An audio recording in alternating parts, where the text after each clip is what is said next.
मुझे कोई फर्क नहीं पड़ता कि तुम कहाँ जाओगी और अपने बच्चों को कहाँ रखोगी। तुम तो बस अपने बच्चों के साथ मेरे इस घर को खाली कर दो।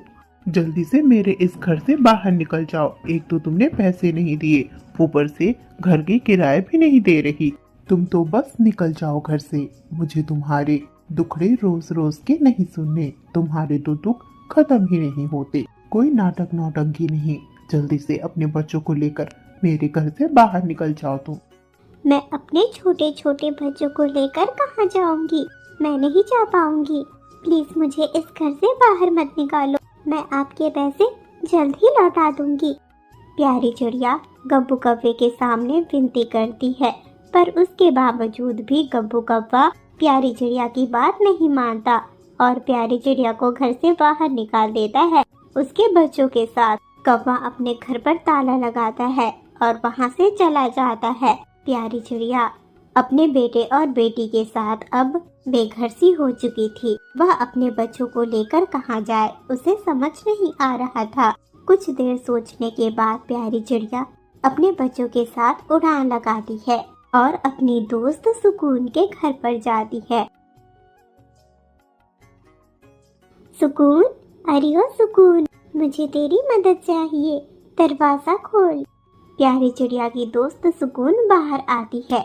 क्या बात है प्यारी, तुम इस तरह से अपने बच्चों के साथ मेरे घर के बाहर, यहाँ पर तुम्हारा आना कैसे हुआ? सुकून, तू तो जानती ही है तेरे जीजा जी के चले जाने के बाद मेरी जिंदगी कैसी होती जा रही है।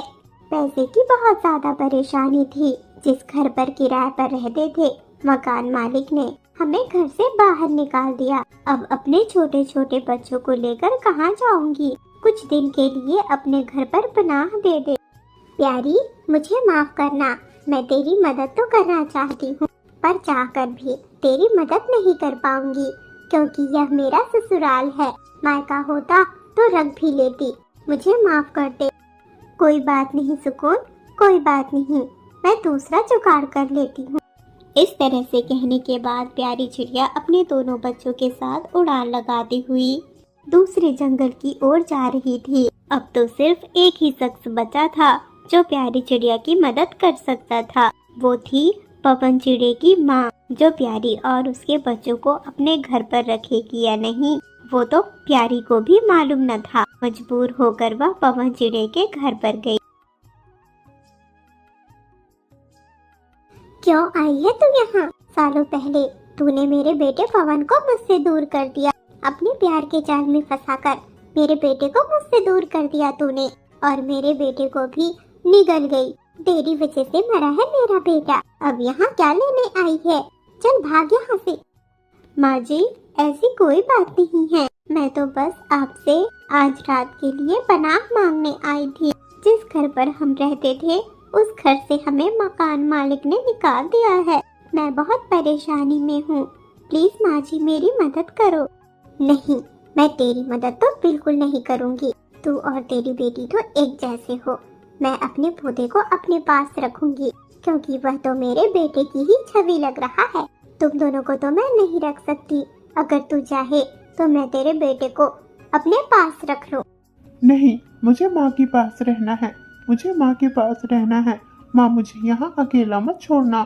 माँ, मुझे यहाँ अकेला मत छोड़ना। मैं आपके साथ ही रहूँगा। आप जिस हालात में रखोगी मैं रहूँगा, पर मुझे यहाँ अकेला मत छोड़ना।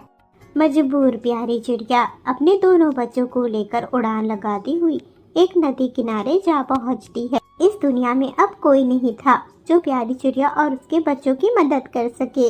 उस पेड़ के नीचे ही प्यारी चिड़िया रात गुजारती है। अगली सुबह होते ही प्यारी चिड़िया को कुछ समझ नहीं आ रहा था कि वो करे तो करे क्या। वह अपने दोनों बच्चों को समझाते हुए, बच्चों आप दोनों यहीं पर ठहरे, मैं आप दोनों के लिए कुछ भोजन जुगाड़ करके लाती हूँ। पर हाँ बच्चों, दोनों साथ में रहना और मेरे आते तक यहाँ से कहीं मत जाना। इस तरह से कहने के बाद प्यारी चिड़िया भोजन की तलाश में निकल जाती है। कुछ समय के उड़ान के बाद उसे एक आम का फल मिल जाता है। प्यारी चिड़िया उस आम के फल को लेकर जल्दी जल्दी अपने बच्चों के पास आ रही थी। बच्चों को आम का फल देती है। तीनों मिलकर उस आम के फल को खा रहे थे और खुश थे। आज का भोजन तो मैंने जैसे तैसे जुगाड़ कर लिया। आज तो मेरे बच्चों को कोई परेशानी नहीं हुई, पर यहाँ इस पेड़ के नीचे हमारी जिंदगी कब तक सुरक्षित रहेगी? मुझे घर का जुगाड़ करना होगा। प्यारी चिड़िया उसी पेड़ के नीचे अपने बच्चों के साथ बैठी थी कि तभी अचानक जोरों शोरों की बारिश शुरू हो गई। प्यारी चिड़िया ने अपने बच्चों को संभाल तो रखा था, पर बारिश की वजह से बच्चों पर बहुत बुरा असर पड़ रहा था।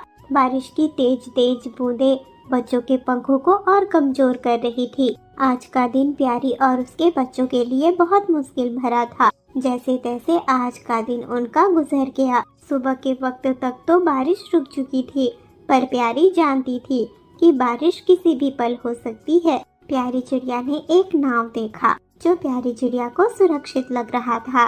प्यारी के मन में एक विचार आया। प्यारी ने उस नाव पर ही अपना छोटा सा घर बनाने का फैसला किया। बच्चों, मैं कुछ तलाश के लिए जा रही हूँ। मैं आधे वक्त आप दोनों के लिए भोजन भी लेती आऊंगी, पर तब तक के लिए आप दोनों एक दूसरे के साथ रहना, एक दूसरे को छोड़कर मत जाना, और जब तक मैं यहाँ पर आना जाऊँ तब तक कहीं भी मत जाना।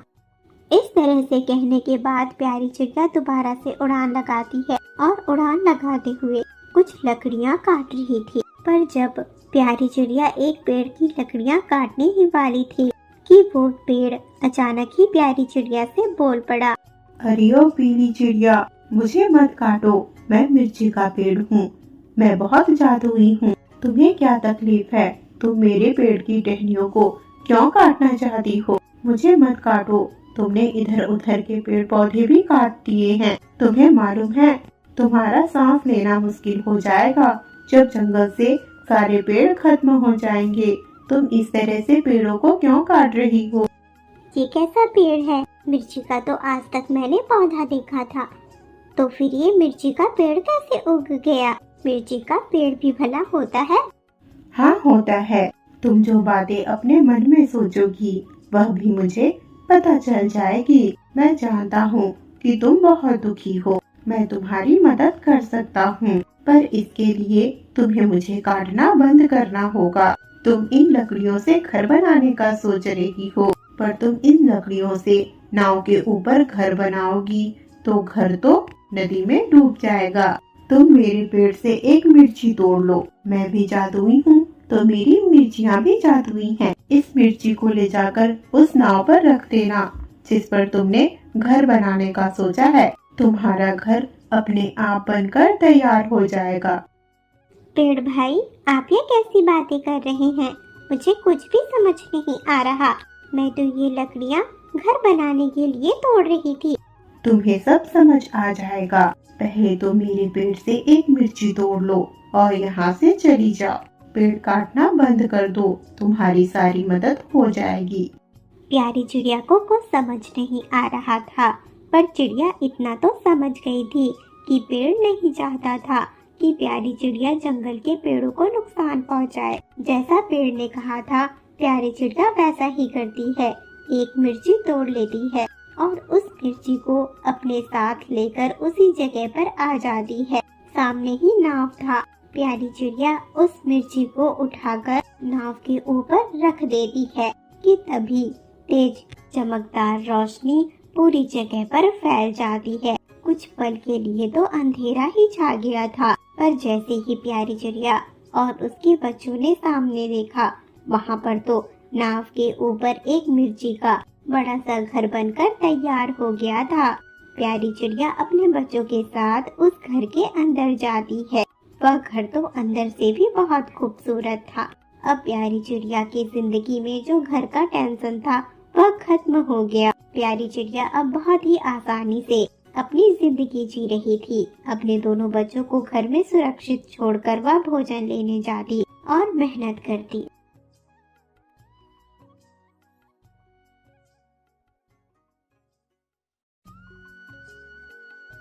हेलो दोस्तों, तो कैसी लगी आपको आज की कहानी? कमेंट में जरूर बताना। अगर चैनल पर नए हो तो चैनल को सब्सक्राइब जरूर कर लेना।